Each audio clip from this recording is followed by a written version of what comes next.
Welcome back to the YouTube channel of Pro Enzo Vidz, and this is the Ankle Breaker Podcast, episode number 30. So we've got to 30 episodes of the Ankle Breaker Podcast, a very good achievement for just the podcast and how far, I guess, we've come with the episodes and everything like that. So very good, 30 episodes proud. That's a great thing to achieve. And we were supposed to do the podcast last week, but I let Rugby League Round Up know that there wasn't one last week due to, I guess, me being caught up with a couple of things, and just the weekend I had was pretty big, so got a bit caught up with that. But anyway, we're back, and that's the main thing. So Rugby League Round Up, bro, how have you been? Thanks for coming on again.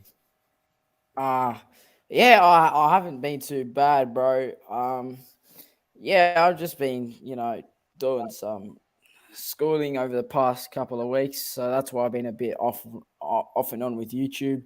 But other than that, I've been, fairly decent, fairly decent. So yeah, thank you Well, that's guys.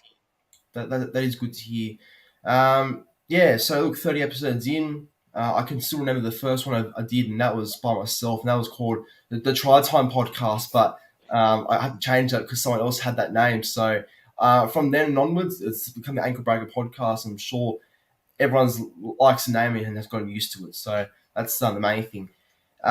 Before we get on to anything else, I'm just gonna go through the comments quickly. So we've got 10 people watching the stream so far inside 2 minutes. So hello to everyone currently watching the stream.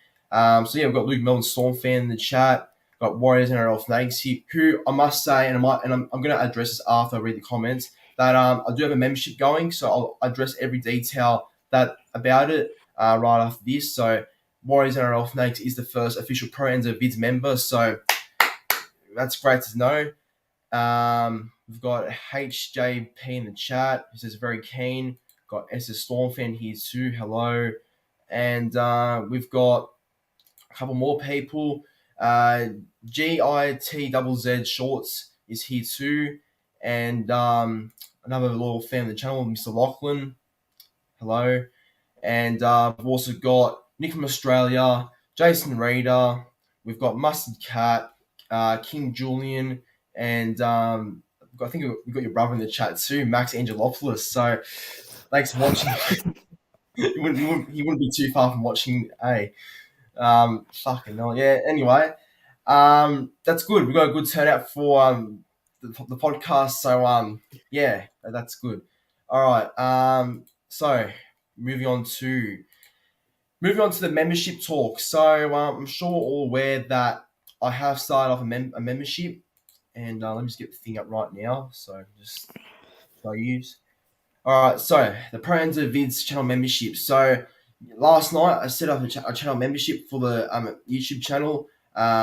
This was a thing I had to do when I get to 2K subs. When I did the live stream the other day, I forgot to actually mention this. So right now I'll be giving all the details and how much this membership does cost for the channel. So I've got a silver membership and I got a gold membership. So the silver one costs $4.99. So that's per month as well, by the way. So that's not too bad. I'm trying not to make the prices too big, so it's like not too hard for people to like pay for it. That's the silver membership, the one that costs $4.99, and then you got the gold membership, which costs $7.99. So that's a little bit more, but not by a whole lot. So I think that they're fair prices to me, and hopefully we can get more people becoming a member soon, because we've already got one so far. That is great mate and really good YouTuber and Warriors NRL Fanatics. He's the first official member, so hopefully maybe tonight and the next couple of days I can see the list growing a bit. And if you are interested in becoming a Pro Enzo Vidz channel member, the link is in the description down below. So it will say become a member today, and you'll find the link to join as a member. So it obviously means a lot to me if you do sign up. You don't have to. Obviously, I'm not going to force anyone to obviously sign up as a membership, because I know and I understand not everyone has the money and has their cash to just get a membership monthly. And so look, it's understandable, but it would be greatly appreciated if you could. With the silver membership, you do get access to different kind of emojis and different kind of perks to like early videos. You get like notified before anyone else before what videos I do. You get to find out private videos I do, like videos that maybe not NRL related, and some that might be either about me doing stuff like other than NRL, and maybe doing like footy videos at a park or something. Just some examples of that basically. So yeah, that's what it basically is about. And the gold membership, there's a lot more that you can get by that. Obviously, since it's the higher, more money one. So yeah, they both have good stuff in them. So go and check it out if you haven't already, and then you can just read the memberships and you choose which one best fits for you, the silver one or the gold one. So yeah, there you go. So hopefully everyone likes the sound of that. Don't forget to check in the description down below if you're interested in becoming a member. The link's down there. All right. Rugby League Round Up, I'd say it's time to get in, no? Yeah, let's try. Let's try. Yeah, so getting into the very first topic of the show. So, yeah, this is obviously the review for round 13. So, talk about our thoughts on when it was and just basically give our general thoughts and some of the things that happened over the weekend and what we liked from it. Now, we won't go for too long, obviously, because there was only 4 games, so you can't really say too much when there was 4 games, and obviously it was some sides that had a bye this weekend. So, yeah, Rugby League Roundup, just give us your thoughts and what you thought round 13 was, and yeah, what do you think about it? I thought round 13, even though it was a bye round, I didn't mind it, but it was a bit of a bludger round, to be honest. I mean, some shocking calls in some games, which just pissed me off a lot. And then some games that just weren't even close in the end. But I'll just name a couple of events that I thought were shocking or hilarious. Manly, the Marty Tavau try. Now, that's weird. That's just okay. I don't know how you get that wrong. He's like a meter behind the line, so Not a try. yeah, That's not a try. I don't know what they were looking at. Panthers, they did really well. I thought, to beat Bulldogs, even though it's the Bulldogs, they had 8 players out. So, yeah, I thought Kurt Fors and Sean O'Sullivan deserve a big rap from that game. And Thursday night wasn't much, but, I was a bit surprised because the hammer got chased down, which I thought couldn't actually happen.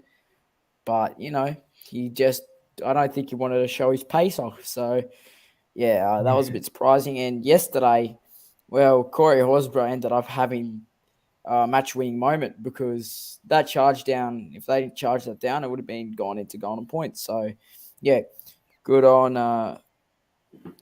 the Raiders, I guess. So, yeah, good week, I reckon, but not the best. Yeah, I thought round 13 was not too bad. Some games were all right. Some games were just all one-sided. Like, Cowboys Titans was all Cowboys, and they play really well. The Cowboys. That's their. I can't remember what the streak is, but they are.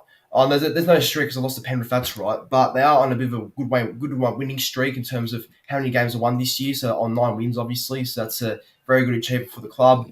Manly obviously won easy. I was at that game at Four Pines Park, and yeah, obviously it was nice to see my boys get the win, have a big one too.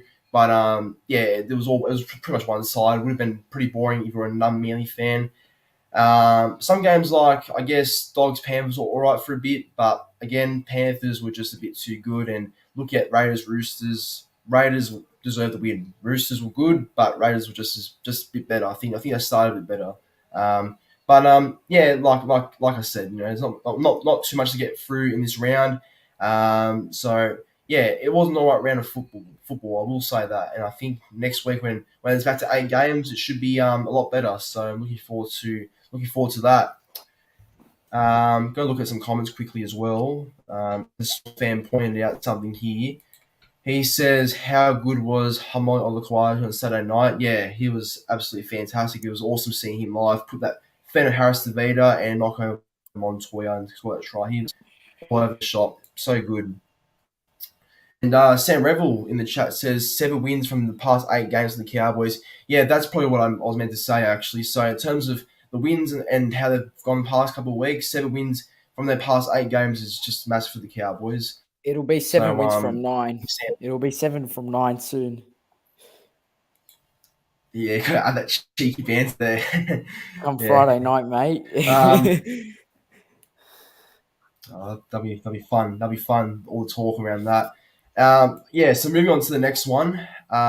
So this is where I think we talk a bit more now. So yeah, the Warriors. Yeah, the bloody New Zealand Warriors. They're on a 5 straight loss. On a 5 straight loss drought. Look awful there. They're losing every week. They are conceding points every week, and last of all, they are constantly losing players every week. They've lost Matt Lodge. They've lost Finn Blake due to injury. Losing all their key players and really almost. They've lost Liam Valia to injury, who I think has been one of the bright stars this year. But the main real problem is Nathan Brown, and I think Nathan Brown is someone that I think needs most of the blame more than the players do, because I feel like he's the one that's kind of distracting some players and made some players unhappy, and he's not creating a good culture there, in my opinion. But I'll ask you first, Rugby League Round Up. What do you think about the Warriors? Do you think that Nathan Brown's an issue, and what is the issue with the Warriors? Because they should be going a lot better with the squad they have. Yeah, it's just hard to do this because you look at the Warriors over the last 5 years. I think they've made the finals in 2018, and that's about it. And they have such good plays there. I mean, they're just really out of form, though. That's the problem. They just can't get any form onto Nathan Brown. Nathan Brown's not a Warrior. We know that. No, I don't think he fits in the Warrior system at all. I think he's a Dragon, personally, Yep. because that's where he coaches his best at. And even at the Knights, I can't believe they kept him while they were going through that rough patch. But, he actually got him out at the end. So, at the same time, Nathan Brown shows he can actually rebuild a team into a good side. So, I'd wait and see how the season goes. And if they don't come 14th or 13th and they finish around 10th or 11th, I'd give him maybe 10 games in next season. And if he doesn't do Yep. well then I think you have to consider sacking him permanently from the club.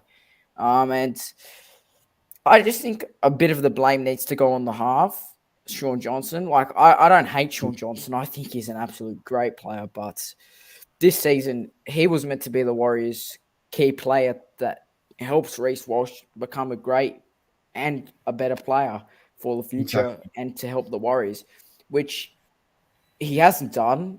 And Reece Walsh, the poor bugger, has tried everything he can to help this team out, but he just can't because no one wants to. No one wants to play for him. No one wants to help him at all. You need if you want your fullback to do well, you're going to need to have your halves do well, and that means you need to have your spine playing good. Look at the Cowboys; their spine is absolutely amazing at the moment. That's because they have good players that are helping each other. They're not based on one individual. They're not trying to play as one individual. They're trying to play as a team, which they're doing and which they're succeeding at. Same with the Broncos. That's what they're doing. But yeah, I don't know about Nathan Brown going. I think give him another couple. I think give him a year. Give him the rest of the year. If it doesn't plan out well, then sack him. But also, you got to look at who you're going to get because Cameron Serralda, I don't think he's willing to move up there. That's what I think. Shane Flanagan's already put an application in for the Bulldogs, which I don't think the Bulldogs have accepted yet, but I think he's likely to go to the Bulldogs. And, well, the only possible chance I think might actually be Michael Maguire because the Tigers don't want him, and he's actually I think he's the Kiwis coach. Coach. So, well, that could work for him. So that's probably the only option the Warriors have is to go for Maguire if they do sack Nathan Brown.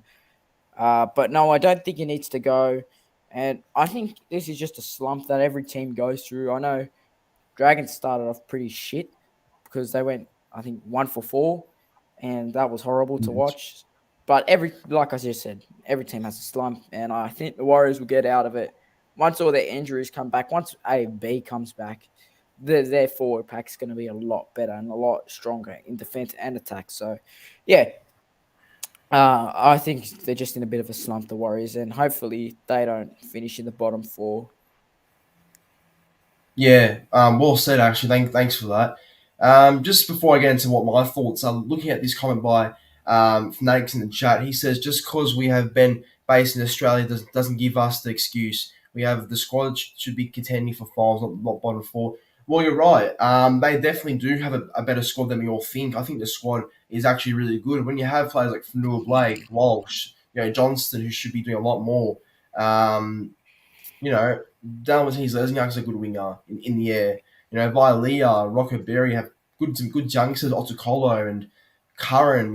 They do have a good crop of players, and it's actually a talented squad that can really push the big sides, in my opinion. But yeah, like he says here, like the issue is not them being based in this because they've been in Australia for the past like 2 seasons now since 2020. So they can't really use that as an excuse. And most of the players that they've signed the past couple of years have actually gone to the Warriors in Queensland, not to the Warriors in New Zealand. So they can't use that as an excuse, because they've already settled in the area in Redcliffe. But yeah, I think the main issue is that they don't have. I just don't think they have the right foil in the halves. Like I know Johnson's playing pretty bad, and I know that Johnson should be doing a lot more as a halfback, and especially being the most experienced playmaker in the team. But I feel like what also doesn't help him is that he has a 5'8" that changes every week. Like he doesn't stay with a consistent 5'8". It goes from Harris to Vida. It goes from Nicarima, but he's now at Souths.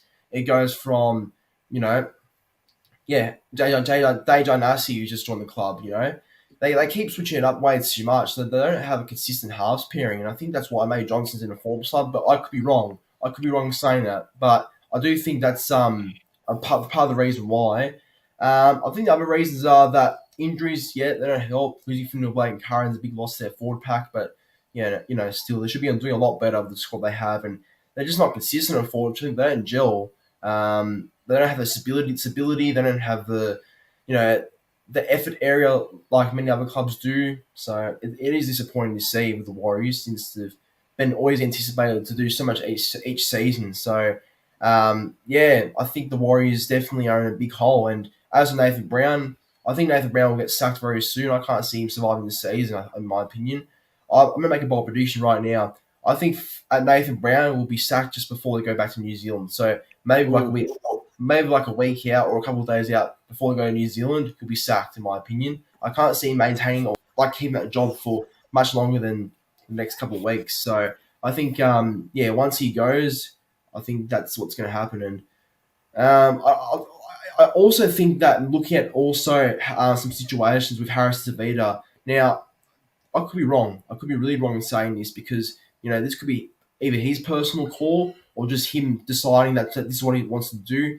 But with Harris Tavita, I feel like part of the reason why he wants to, retire and take time away from football is because of Nathan Brown. I could be wrong in saying that, though, because he doesn't look happy when he's playing footy. The question is, would he be happy and would he still play football if he was at the Panthers or the Storm? I think he might. It's a good chance. So it was just the Warriors he's unhappy with or Nathan Brown he's unhappy with. I don't know. But I feel like Nathan Brown's an issue, honestly. He creates a toxic culture. So I think the better and sooner Brown goes, the better Warriors may go. So I think I do things that need to improve and they want to get better. Anyway, enough from the Warriors. Moving on to the next topic now. We've got. I know this happened a couple of days ago, but we still got to talk about it because he's done so much for the game of rugby league and he's achieved so much as a commentator. But that is Ray Warren, and Ray Warren has been, commentating for years and years. I can't remember the exact year he started commentating, but it was a very long time ago, and he's done a great job. He's commentated 99 Origin games. I'm pretty sure. We wish he got to 100 this year, but he's obviously retired, so not much he can do now. And he's the voice of rugby league for a reason, and he's done such a good job in his job for many years. And Rugby League Round Up. When you saw this news, what did you think about it? Did you think it was? Do you think it's a big loss to the game, and do you think the game will be changed forever now without his voice? What do you think? Yep, forever. forever. The game will not be the same with a new commentator, whoever it is. Even if it was me, I don't think I would replace this bloke because I love commentating. Obviously, that's what I want to be in the future: a commentator, rugby league, just all sports in general. But yeah, commentator's my aim, and it's because of this bloke right here, Ray Warren. When I was a kid, I just admired him as a commentator. Just some of his things he said, and some of the things some of the good moments him and Gus and Andrew Johns have had. Like you look at the Ben Barber try. I think it was in the air try. I think it was the one where he just grounded it before the line, and I'm like, oh wow, that's amazing. And then the one where he met Snoop Dogg when they were telling the story about Rabs meeting Snoop Dogg. So yeah, Yeah. yeah, yeah, he's just an absolute legend, and I think I was the first one to look at it and just think, holy crap, who's going to be our next commentator? This is just so huge because he's honestly the best commentator of all time, just forever. Like it's not going to change. Not Matt Thompson's not going to change that. Definitely not. No, it's not good. Well, Matt Thompson is horrible. Shit. But you look at Ray Warren. The only one that comes close to Ray Warren is Andrew Voss, and yet I don't even think Andrew Voss is close to Ray Warren. I think Ray Warren is just too good. He is in the Hall of Fame, as Jason Reeder says there. He should be in the Hall of Fame. Well, yes, he actually is in the Hall of Fame. He has a speech on it, and you should check it out. I think it's pretty good. So, yeah, I was very depressed when I heard this news. It just shocked me completely. But, yeah, respect to Rabs for all he's done for the NRL for the 55 years he's been in this league, commentating, giving his thoughts on the game, saying hilarious shit. It's such a good historic commentator. So yeah, I'm gonna miss him a lot, and I'm sure everyone else will too. Yeah, exactly. I think he'll be missed by everyone. And thanks for clarifying in the chat. As a Storm fan, 45 NRL Grand Finals he commentated, and in 55 years of commentating too. So that's very good. He's only missed out on 10, pretty much. So that's very good. That's very good. But yeah, no, look, you're right. He'll be missed. Channel 9 won't be the same without him, because like most of us probably watching right now, and we've all grown up with his voice being in rugby league. Since we've all started watching rugby league, his voice has been always and commentated for games. He's always been the person that hypes up the games with his voice, and yeah, he just has a very good reputation in terms of rugby league, and he's a very healthy for the game too. He does none better than Origin. Like there's no one better than him commentating Origin than Ray Warren. So this is why State of Origin is going to sound so different on Wednesday night when he's not there, because it doesn't have the same like vibe, without Ray Warren. Like it's a real vibe when he's not there. So we're all going to miss. But for the grand final too. I mean, last year was his last ever game commentating, which was the Panthers and Rabbitohs grand final. But yeah, we won't have Ray Warren this year for the grand final, so that's going to be sad not having his voice there. But look, like everyone else, not everyone stays in the same position forever. Things come and go, things change, and this is a good example of it. He's done a good job for many years now.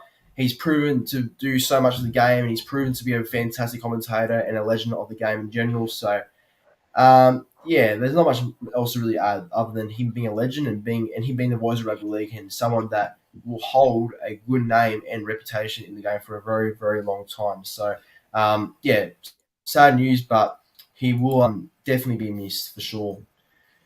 All right, moving on to the very second last topic of the show. So this is a little bit of older news. This is a bit older, I get it, but we still got to discuss it because this was supposed to be said last week, but the podcast was not there. last week. So we're going to discuss it quickly now.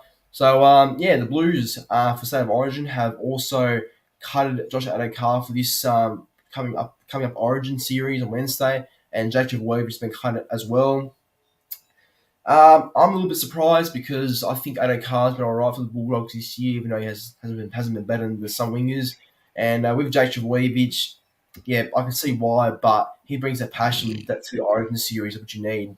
But when we talk about this Rugby League Roundup, we're going to also give our tip on the game. So just basically a quick tip for State of Origin. But yeah, give us your thoughts on what you think about the axing of Adokar and Trbojevic. Do you think it's the right call, and do you think that this will affect the Blues?